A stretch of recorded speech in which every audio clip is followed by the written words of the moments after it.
Well, thank you very much, everybody. We have a extremely respected man in the Oval Office today, and a friend of mine for a long time, a very good friend of mine. And I'm very proud of the job he's done. What he's done is incredible in terms of human rights and everything else. And he's the Crown Prince, the future king, and I just want to pay my greatest respect to your father, the king, who is an amazing man. I met him early on. He greeted me at the airport at an age that was pretty high up there, and it was about 117 degrees, and he was standing on the red carpet as I came out of the plane. And he's amazing. And when I met his brilliant son, it was at the Oval Office.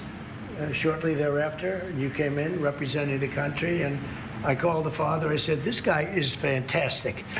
And I don't know if that helped you or hurt you, but obviously it couldn't have hurt too much, because here you are, right? But we had a great meeting, and the office has changed quite a bit, and we inherited a mess. You actually told me you thought the country was in big trouble. I'm not going to use the exact word that you use. I refuse to say that you thought our country was dead a year and a half, 2 years ago, but a country was in trouble, and now we have the hottest country in the world. You said that also. And we do. We have the United States is right now the hottest country in the world. And between the tariffs and the election, November 5th election, we've done things that nobody can believe. $21 trillion will be the amount invested in the United States or committed to invest in 1 year. So I'm here 9 months. We're up to almost $18 trillion. Biden, as an example, the Biden administration, if you call it that, it's not, to me, it was the Biden lack of administration. They were less than $1 trillion for 4 years. We're going to be $21 trillion for 1 year. I think that's hard to believe. The biggest in history was a certain country, $3 trillion. We're going to be $21 trillion.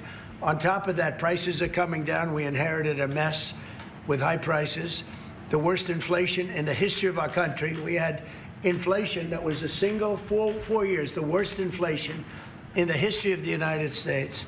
Gas prices through the roof, and that's after destroying our petroleum reserve, which was meant for wars and big emergencies, not to try and win an election. They opened up the reserve so that people get $3 less in gasoline, and it didn't work. They got about 3 cents less, because as big as those reserves are, they're peanuts when you're talking about that kind of traffic. And we're rebuilding the reserves. We're doing all of this, and we've done a job. We're also bringing down prices very substantially, and we've already brought them down very, very substantially. Gasoline is way down. I think you'll be seeing $2 gasoline, but we're now at $2.50, $2.45. Some are lower than that. It was $4.50, $5, $6, $3.50, $3.75. Under Biden, all different numbers, but way high. And we have energy way down. But the biggest thing to me, because I know what it means in jobs, is the fact that we're at over $17 trillion, Scott, and we expect to be around $21 trillion in 1 year. And that's many times bigger than in history. The highest number was $3 trillion. And we're going to be at $21 trillion. That means new plants, new AI, new auto plants. We have auto plants coming in from Canada, from Mexico, from Germany, from Japan. Toyota just agreed to invest $10 billion on new auto plants, all American workers. We've never been in a position like this. You can go back to the beginning. Our country has never been in a position like this. And it really is because of the fact that we use tariffs to bring all this money in. And you're going to see the results in a year when these plants start to open up. We have more plants under construction now than at any time in the history of our country. And these are big plants. These are the biggest plants anywhere in the world. And I want to thank you because you've agreed to invest $600 billion into the United States. And because he's my friend, he might make it $1 trillion, but I'm going to have to work on him. But it's 600. We can count on 600 billion. But that number could go up a little bit higher, yes, or I don't know. We'll see. But we appreciate it very much. So Saudi is going to be investing at least $600 billion, and that means investments in plants, in companies, money on Wall Street, and what it really means for everybody that really counts is jobs, a lot of jobs. We have a lot of jobs. So I just want to thank you. We've been really good friends for a long period of time. We've always been on the same side of every issue. I think we've done a great job in wiping out the nuclear capacity of Iran. Nobody else could have done that. No other president would have done it. We had the pilots in the Oval Office right here. We were celebrating a very successful attack. So I had them in with that beautiful B-2 bomber that's over there. And they said, sir, for 22 years, we practiced this attack. Our predecessors, these were very young guys, so 22 years, they said our predecessors and us practiced the attack on Iran, but no president ever gave us the go-ahead. 3 times a year they went out and they practiced the attack. Nobody let us do it until you came along, and I let them do it because it was the right thing to do. You can't have a nuclear Iran. And so we put you in a very good position. But I just want to say it's an honor to be your friend, and it's an honor that you're here. And if you'd like to say a few words, but thank you very much. Well, thank you, Mr. President. This relation has been a relation for about 9 decades, and we've been working together for a long time. But today it's a very important time in our history because there is also a lot of things that we're working on in the future. We believe in the future of the rest of America. We believe in what you're doing, Mr. President. It's really creating a lot of good things and good foundation to create more economic growth, more business in America. And it will also your work for the world peace. I believe, Mr. President, today and tomorrow we're going to announce that we are going to increase that $600 billion to almost $1 trillion of investment, real investment and real opportunity by details in many areas. And the agreement that we are signing today in many areas in technology, in AI, in rare earth materials, magnet, etc., that will create a lot of investment opportunities. So you are doing that now. You're saying to me now that the $600 billion will be $1 trillion. Definitely, because what we are signing, it will facilitate that, and I like that very much. Go ahead. He works hard. No, that's great. I appreciate that. That's great. We're doing numbers that nobody's ever done. And in all fairness, if you didn't see potential in the U.S., you wouldn't be doing that. Definitely. You don't want to lose money. As you said, Mr. President, it's the most hottest country in the planet. But what you're creating is not about opportunity today. It's about also long-term opportunity in the rest of America that will affect American economy positively in the next coming decades, preparing the right foundation of emerging technologies. That's a game changer for America in a good way, and we want to be part of it. Yeah, we're doing really well. And this, you don't see what we're doing so much because we have, although the construction industry sees it. If you look at Caterpillar, who's been incredible, the tractors, everything else, the numbers that we're doing in construction are unbelievable. Some of the plants that we're building, AI, and they're building their own electric with the plant. I gave them the right to build their own electric with the plant because no country, frankly, will have this. China's working very hard to produce enough electric, but we're beating China substantially at AI, which is a big thing. And we had a great meeting 2 weeks ago with President Xi, but on AI, we're doing well. And I have a man, David Rommel. Yes, sir. David, could you say a few words about what you're seeing on the job front and all of the some of the assets, and also how we've been helped by the Saudis in terms of the kind of investment they've made, please. Yeah, most certainly. Thank you for the opportunity. I am a facility leader for GE Vernova, and if you look at the landscape for GE Vernova investment, over $750 million in the U.S. focused on true manufacturing jobs here stateside.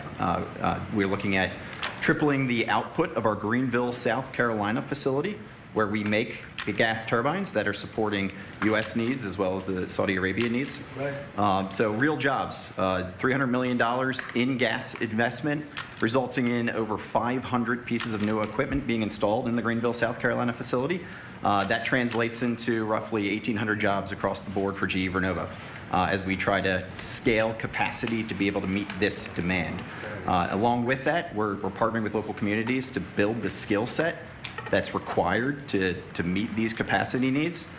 So that talent pipeline is incredibly important. So it's real jobs in the manufacturing space. Well, you've been great, and thank you very much. And we love that state. I won that state by record numbers. I won a lot of states by record. Texas, a lot of them by Indiana. We're working with Indiana or something right now. We won that. We won a lot of them by records, but that was one of them. I want to thank you very much. Say hello to everybody. Great job. You're doing a great job. Thank you. So, just in wrapping up, we'll take a couple of questions, but I want to just tell you what an honor it is to be your friend. And I very much appreciate the investment of now $1 trillion, okay? I'm glad you got that out. I didn't want to be the one to tell them, but that's great news. We keep increasing, Mr. President. I know. Each time the opportunities are just increasing more and more. Well, the opportunities, right? We're doing better.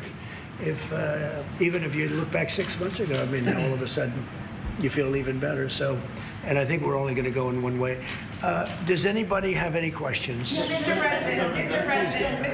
President, have you approved the export licenses for advanced chips to Saudi Arabia?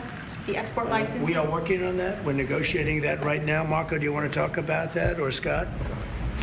Well, I mean, that's part of what we may have announcements on that later today. But that's what we've been working on is the mechanics by which something like that could be achieved. And it's part of the broader process, part of this broader engagement and cooperation between our two countries. Certain levels of chips. Yeah. And for the Crown Prince, Your Royal Highness, you're talking about $1 trillion of investment. Could the kingdom continue to do that with oil prices in the mid-60s? Yeah, we are not creating a fake opportunities to, please America, please President Trump. It's real opportunities. For example, when you ask about the AI and the chips, Saudi Arabia have a huge demand a huge need of computing power, and we're gonna spend in the short term around $50 billion by consuming those semiconductors for our needs in Saudi Arabia. And with the agreement that we're gonna have with South America, that will allow us to focus that consuming power in the short term by $50 billion from the South America, and long term with hundreds of billions of dollars in the long term. So there's a lot of real opportunities that fit to our need in Saudi Arabia and fit to our investment strategy. Mr. President, is it appropriate, Mr. President, for your family to be doing business in Saudi Arabia while you're president? Is that a conflict of interest? And Your Royal Highness, the U.S. intelligence concluded that you orchestrated the brutal murder of a journalist. 9/11 families are furious that you are here in the Oval Office. Why should Americans trust you? And the same to you, Mr. President. Now, who are you with? I'm with ABC News, sir. You're with who? ABC News, sir. Fake news. ABC fake news. One of the But the worst. question is One of the legitimate, worst sir. in the business. But I'll answer your question. Thank you. I have nothing to do with the family business. I have left, and when I've devoted 100% of my energy. What my family does is fine. They do business all over.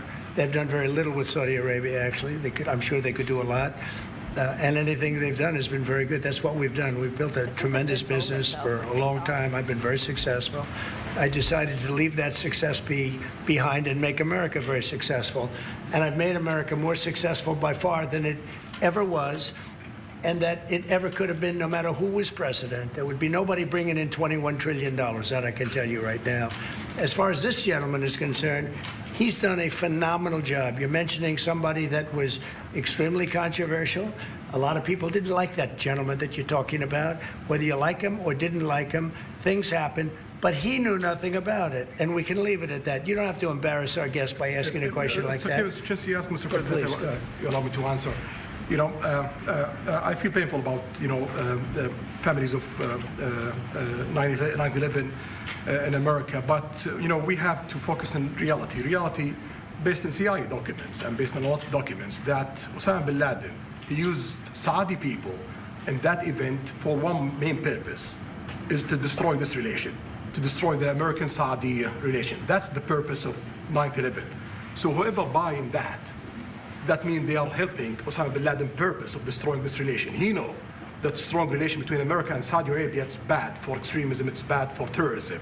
And we have to approve him wrong and to build our relation, to continue developing our relation. It's critical in the safety of the world. It's critical against extremism and terrorism.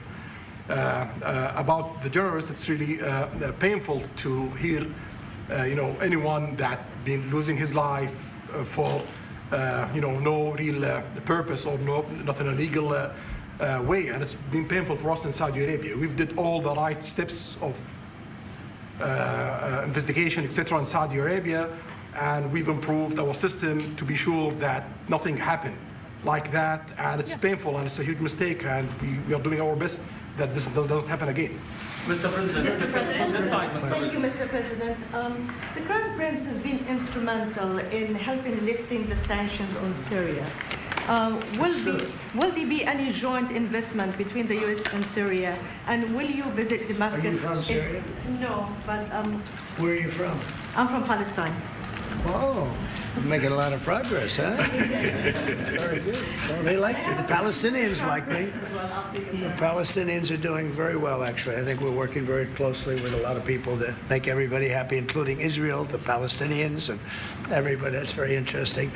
No, I think that I will tell you, the Crown Prince called me, and he specifically asked me if I would lift the sanctions on Syria, because he wants to see Syria make it. As you know, the leader of Syria was just here, and we had a great meeting, and he's a strong guy, and I guess you need a strong person to run it. And I think Syria's made tremendous progress. We did lift the sanctions at the request of the Crown Prince. Also, the president of Turkey, Erdogan, called me specifically. He said, you know, if you don't lift the sanctions, Syria doesn't have a chance.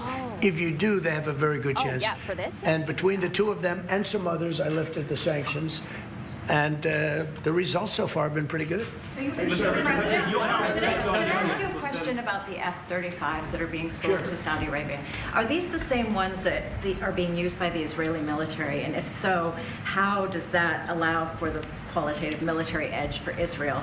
And then I want to ask you, because you brought up the plight of the Palestinians, are you aware of relocation flights to South Africa that are taking place right now? Which flights? There are relocation flights that are taking place. Some Palestinians are being charged up to $2,000 a seat. I'm not going to South Africa for the G20 because I think their policies on the extermination of people are unacceptable. So I'm not going. So I won't refer to anything having to do with South Africa. South Africa has behaved extremely badly. But I will say that when you look at the F-35 and you're asking me, is it the same? I think it's going to be pretty similar, yeah. You know, How will that this affect? is a great ally, and Israel's a great ally. And I know they'd like you to get planes of reduced caliber. I don't think that makes you too happy. They've been a great ally. Israel's been a great ally. And we're looking at that exactly right now. But as far as I'm concerned, I think they are both at a level where they should get top of the line. Yes, please. Can I just quickly ask for the Crown Prince, if I could just ask about the direct talks between U.S. It's all right. Steve, 1 second. Go ahead. Have you reached an agreement on a U.S. Saudi defense treaty today? And are you going to bring up the Abraham Accords in your discussion? I already brought them up. What did you say? I think I got a positive response. Would you like to respond? Yeah, so put you on the spot. so definitely we believe having a good relation with all Middle Eastern countries, it's a good thing. And we want to be part of the Abraham Accord, but we want also to be sure that we secure a clear path of two-state solution. And today we have a healthy discussion with Mr. President that we're going to work on that to be sure that we can prepare the right situation as soon as possible to have that happen. I think we're, you know, I don't want to use the word commitment, but we've had a very good talk on the Abraham Accords. We talked about one state, two state. You know, we talked about a lot of things in a short period of time. We'll be discussing it further, too.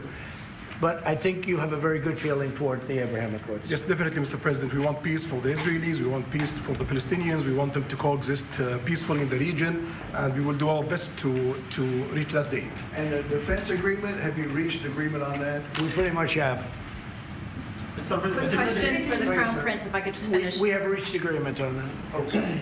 I wanted to ask you about the direct talks between the United States and Iran. Have you been fully briefed on that, and are you concerned at all about how this might impact Saudi security interests? Well, we are close ally. We'll be working closely together on that issue, and we will do our best to help to reach a deal between the United States of America and Iran. And we believe it's good for Iran's future to have a good deal that will satisfy the region and the world and the United States of America. So we will do our best to see that day happen. And by the way, Iran does want to make a deal. I can say I think they very badly want to make a deal. I am totally open to it, and we're talking to them, and we start a process. but it would be a nice thing to have a deal with Iran, and we could have done it before the war, but that didn't work out. And something will happen there, I think. But they would very much like, I mean, they may say something else, but they would very much like to have a deal. Do we have a timeline? That you are going to sell 35 F-35 jets. You are planning. You said you are planning to sell the F-35 jets to Saudi Arabia. Yeah. Is it part of the security agreement? And how you assess the defense partnership between Saudi Arabia and the United States? And the question was. Well, no, I just said it, though. I mean, we're going to sell them F-35s. That's the end of the question, I guess. Is it part of the security agreement or no? No, we're going to have a deal. They're going to purchase F-35s. They're buying them from Lockheed, and it's a great plane. We make, by the way, the best military equipment. You saw that during the Iran little skirmish. We make the best planes, the best missiles. We make the best offensive missiles. We make the best military equipment in the world. Nice. For His Royal Highness, I would like to ask you about how you see the cooperation between the United States and Saudi Arabia in the advanced technological field, especially AI, and how it will support Saudi Arabia to serve its goals to achieve the vision of 2030. Well, I will try to answer that in short, but definitely there's a lot of interest in many industries between Saudi Arabia and America, and we are signing a lot of agreements in different areas that will really add value to American economy, but also it will add value to us in Saudi Arabia. And AI, it's critical for us because one of the long-term problems that we could have is lack of workforce. As you've seen in the past few years, some of them have reached 30% of the global immigration to Saudi Arabia. So we know that to assure the Saudi Arabia GDP growing with the lack of workforce that we have, we need to use a lot of computing power to replace job in the long term. So that's huge demand in Saudi Arabia, and we want to link it to American private sectors and getting the supply from America. So there's a lot of opportunities in that area. And we're also involved in AI in Saudi Arabia. So we're working, and we're leading by a lot on AI. Actually a lot. China would be in second place, but we're leading by a lot. And I have to say this, and our relationship with China has been very good.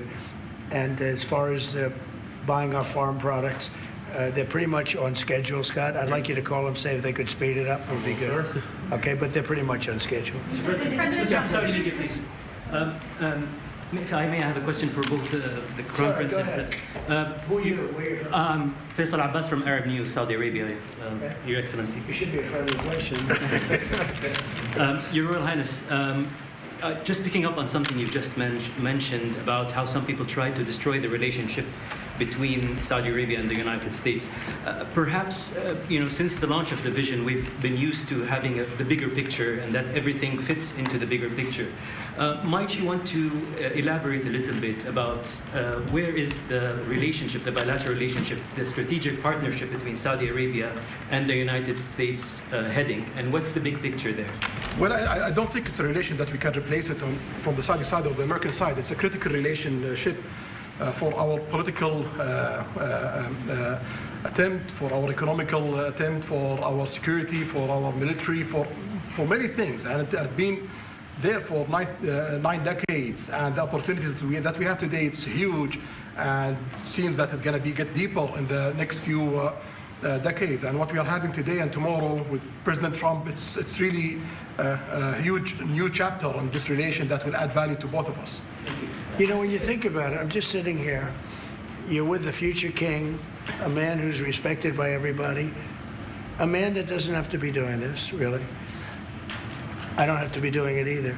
And yet we're sitting here taking questions. We didn't say, oh, you can't talk about this.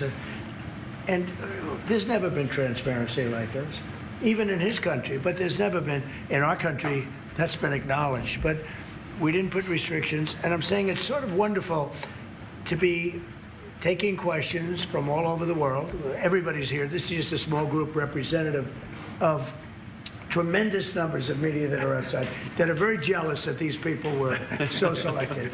But they're representing a lot of people that are outside. I think it's terrific that we could be sitting here being this open, and, I think it's really a wonderful thing. Yeah. If you don't mind, I have a personal question for you. Okay, here we go. I should have said that. So apart from everything you mentioned in your opening remarks, you forgot to mention that you've de-escalated 7 wars since you started. At least in our part of the world, you are seen as a peacemaker. And adding that to all the executive orders and everything else you've mentioned, I really have to wonder, in your speech in Saudi Arabia, I was there, you said that His Royal Highness does not sleep at night thinking how he does things better. We wonder in Saudi Arabia, how do you manage your own time, and what's your formula for He managing? does not sleep much, and I don't sleep much. I think we have the same schedule. We're thinking about our countries. And if you sleep a lot and you're president, we just had one that slept more than any president. He broke every record. He sleeps all the time, during the day, during the night, on the beach. The only guy could fall asleep on the beach with the press watching. No, he's not a sleeper. I'm not a sleeper. We don't. We talk at night. We can talk. I can call him almost any time. He goes, hi, how you doing? It's like the craziest times. But no, when you love your job, when you love your country, and when you're in a position like we are, future king, highly respected, crown prince, and in my case, president, you're thinking about your country. You're thinking about making America great again. We're thinking about keeping Saudi Arabia strong and vital and in a pretty tough part of the world, tricky part, right? Tricky part. A lot of tricky people. But he thinks about his country and I think about my country. I don't want to sleep. President Trump, do you expect a formal civil nuclear deal to be reached soon? Can you talk to us about that aspect With of who? with Saudi Arabia? I can see that happening. Yeah. Do you think that an agreement will happen today? It's not urgent. You know, it's always when you have civil nuclear, but you have more oil than almost anybody else. We actually have more oil and gas than they do, but I refuse to say that. And We have more than we have more than anybody. Can you imagine? And on the F-35s, are those sales? Israel had reportedly wanted those sales to be conditioned on Saudi Arabia moving to normalized Israel relations. will be happy. Israel is going to be That a happy. condition of the F-35? Israel's aware, and they're going to be very happy. Okay? Yeah, please. Hello. Hi, hello. My name is Amal Hazani from Sharq al-Awsat newspaper, from Riyadh, of course. I have a question for the Crown Prince and for you, Mr. President. Crown Prince of Saudi Arabia, how much you expected from developing the cooperation with the United States in the field of new energy, AI, supply chain? How much you expected from that? No limit. We just continue pushing forward. There's no limit. So we just push forward for all the opportunities that we have. Okay, Mr. President. You have to understand, this is really a great ally. Yeah. Just the fact that they're now doing, I came in here at 6, I did not know that. I was pushing for the 1 trillion, but he didn't tell me that. Now he told me. This is a great ally of ours. You know, when you invest $1 trillion, that's national security for us too, because it creates jobs, it creates a lot of things. And I would say, Scott, right, when you hear one country is putting $1 trillion into the United States, that creates national security. And, you know, I think that they don't have to say that, but I think a big part of that is also the fact that tariffs are in play. But even beyond tariffs, that's a real ally that will do that. Creates a lot of power for the United States. Mr. President, we are also in Saudi Arabia very happy because this much of Saudi money is a function here, and of course it's come back for us for benefits. So it's complementary interest. So this is the I think what's different the friends and ally do. Well, look, I love the country of Saudi Arabia. I know the people very well.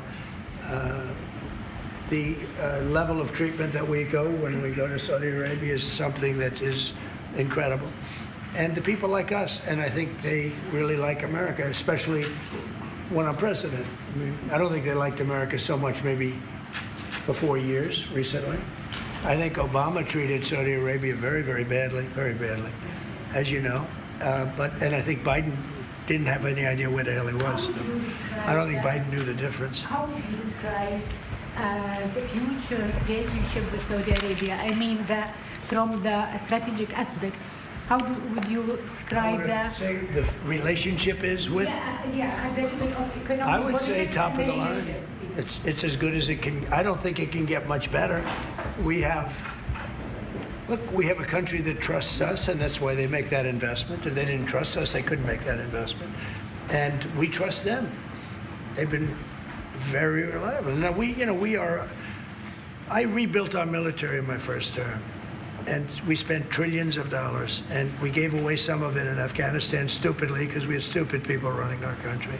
But we gave away, but that's, as much as it was, it's a tiny fraction of what we put here. And we're bringing our military to a new level, the highest level ever. We have those plants are going out. And again, it's all American jobs and everything, so it's good for a lot of reasons. But as far as Saudi is concerned, no, I don't think our relationship could be better. I don't think they had a great relationship under Biden, and I don't think they had a great relationship under Obama. But they have a great relationship under Trump. When we did the Presidential Walk of Fame, you saw that, right? And we're walking, and I asked the Crown Prince, so outside of Trump, because I blow everyone away, who was the best president for Saudi Arabia? And you could, maybe, it's an interesting answer. I don't know. Roosevelt, who started it, which is a Democrat. And Reagan, he's one of the historical presidents that have close ties with Saudi Arabia. But we've worked with all presidents. Does Trump blow them all away? No, it's another league, Mr. President. Mr. President, and Trump doesn't give a fist pump. I grabbed that hand. I don't give a hell where that hand's been. I grabbed that hand. Remember Biden? He travels for 20 hours, gets out, and he gives a fist bump. No. When you get out of the plane and you got the future king and the man who's one of the most respected people in the world, you shake his hand. You don't give him a fist bump, right? We don't want to ask you about that, but I can't imagine you were thrilled. You were like a little bit surprised. He's a fantastic guy. You don't do that. Yeah, please. we're getting closer to the end of the year. Have you started the interviews for the Fed chair? Yes. Who have you interviewed? I think I already know my choice. Who is it? Well, I liked him, but he's not going to take the job. He refused. You like Treasury better, right? Much better, sir. So we are talking to various people. And I mean, frankly, I'd love to get the guy currently in there out right now. But people are holding me back. He's done a terrible job, hurting housing a little bit. The truth is, we've been so successful, we've blown past his interest rate stupidity. He's been wrong. That's why I call him too late. He's too late. Jerome Too Late Powell. He was recommended to me by a guy that made a bad choice. And it's too bad. But despite that, it's having very little impact because we have all of these things happening. But it has an impact on housing to a certain extent. He's a fool. He's a stupid man. But we have some very good people. Yes, sir. You'll be sitting down with them in the near future. And we have some surprising names, and we have some standard names that everybody's talking about. And we may go the standard way. It's nice to every once in a while go politically correct. But we have some great names. Steve, please. Have you talked to President Maduro of Venezuela yet? Are you still open to that? He wants to talk. Yes, sir. Yeah, I'm open to talk. I talk to everybody. But no, he wants to. They treated us very badly. They sent all of their prison population into the United States, and we're getting them out rapidly. But he sent all of his, and he sends drugs into the United States and other things. No, he treated us badly. He was dealing with a bad president, and he was able to get away. We have now, I think we have the strongest borders anywhere in the world. Nobody's coming in unless they come in legally. We're taking very weak borders where millions of people came in. For the last 6 months, I mean, I don't do these reports. They say 0 people have been able to come in. Is that pretty good? Mr. President, why wait for Congress to release the Epstein files? Why not just do it now? It's not the question that I mind, it's your attitude. I think you are a terrible reporter. It's the way you ask these questions. You start off with a man who's highly respected, asking him a horrible, insubordinate, and just a terrible question.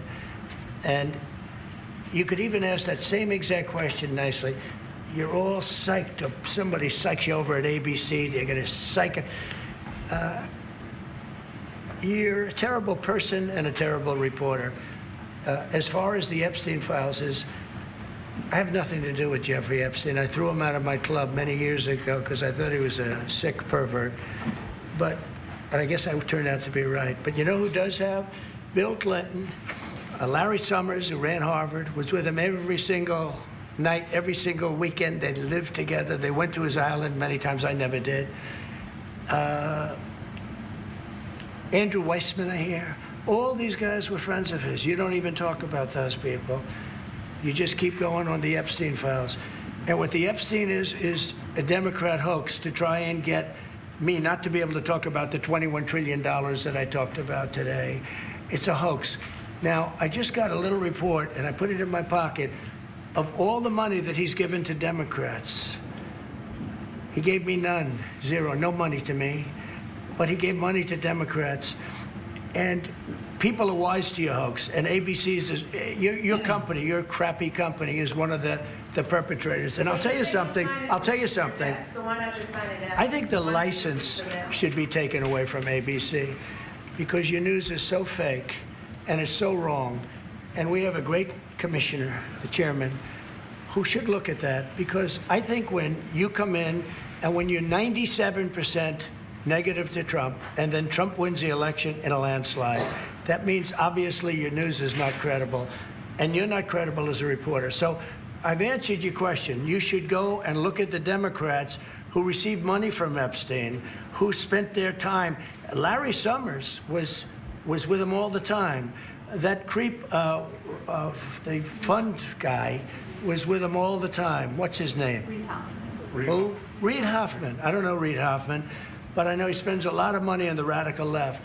Reid Hoffman, in my opinion, should be under investigation. He's a sleazebag.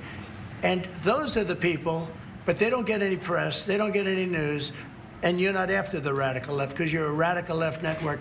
But I think the way you ask a question with the anger and the meanness is terrible. You ought to go back and learn how to be a reporter. No more questions from you. Who else has a question? Prince, very quickly, I want to ask you, how much money is Saudi Arabia giving for Gaza reconstruction? We are in discussion about that. Still, there is no amount being It'll be a lot. named, but we will definitely help. Yeah, he's going to, it's very important to him. And a quick follow-up, the International Security Force, given your pledge there would be no U.S. boots on the ground, what is the U.S. role going to be in that? And how do you sort of ratify the allegations that this could undermine Palestinian sovereignty and even the path to statehood? Look, I think we're going to get along great with the Palestinians, and we know their leadership. We just had a very, you hate to say war, but it was a war. Very, very successful. And you could say, really, it was on behalf of everybody. We did that on behalf of everybody. And the outcome was extraordinary because we had the best pilots, the best equipment, the best planes, the best everything. And Israel bought the best equipment. They bought it from us. Everything's from us. It all starts here. This office, I was talking to the Crown Prince a little while. You walk into this office, for somebody from the outside, the Oval Office, it's the most powerful place in the world. You're standing right now in the most powerful place in the world. And no matter how big you are, these are the biggest people, the richest people. They walk into this office. It's special, isn't it? Look at him. He's so happy to be here. But you walk into this office. It's the Oval Office. And we've done a lot of good with this office. I've stopped actually 8 wars. I appreciated your question before. But I've actually stopped 8 wars. I have another one to go with Putin. I'm a little surprised at Putin. It's taken longer than I thought. But we stopped India and Pakistan. I could go through the list. You know the list better than I do. I'm very proud. And I stopped one that was almost ready to start again. You know, there was one that was ready to start. And they're doing very well. So it all took place right here in the Oval Office, whether by telephone or whether by they came in. Many of these leaders have come in, and they signed their peace deals right here in the Oval Office. So no matter if it's the biggest business people in the world or the greatest leaders in the world, the biggest leaders in the world, like the gentleman on my right, everybody walks into the Oval Office and they say, wow. And now, by the way, the Oval Office is in the kind of condition that it should be in. Whether you look at the walk or the marble floors or anything down the road, we're fixing the White House. And we're building one of the greatest ballrooms ever to be built. We have an event tonight, and we're going to have about 118 people because we have a very small room. For 150 years, they've wanted a ballroom, and now you're going to get a great ballroom. And I have to say, I probably made a lot of enemies because in your honor, we're having a dinner tonight, a beautiful dinner tonight, and we have a very small room, right? It's called the East Room, and it's beautiful, it's lovely, but it's like for a little cocktail before you go into a ballroom. It's a very small room. They've wanted a new ballroom for 150 years. We could have sold the big ballroom out 3 times in honor of this gentleman. So I made a lot of enemies because I have a lot of people that are invited tonight or are unable to come because of the size constraint. But you know what we'll do? Before I leave office, we'll have another dinner because we'll have it ready long before I leave office, and it's going to be beautiful. It's a very popular thing what we're doing. And by the way, no government funds. It's all put up private money, all private money. And in the case, I think there's a restriction on foreigners. Otherwise, I could have asked you just for a check, okay? But there's a restriction. These are all private individuals that put up a lot of money to build the ballroom. Not one penny is being used from the federal government. So it's really a nice thing. But I look forward to it. I just pointed it out. This would be a perfect night to have that ballroom open, Susie. If we had that open, we'd have a lot of people very happy. Right now, we have a lot of unhappy people because they all want to be with us tonight to honor this great man. Thank you all very much. Thank you. Thank you.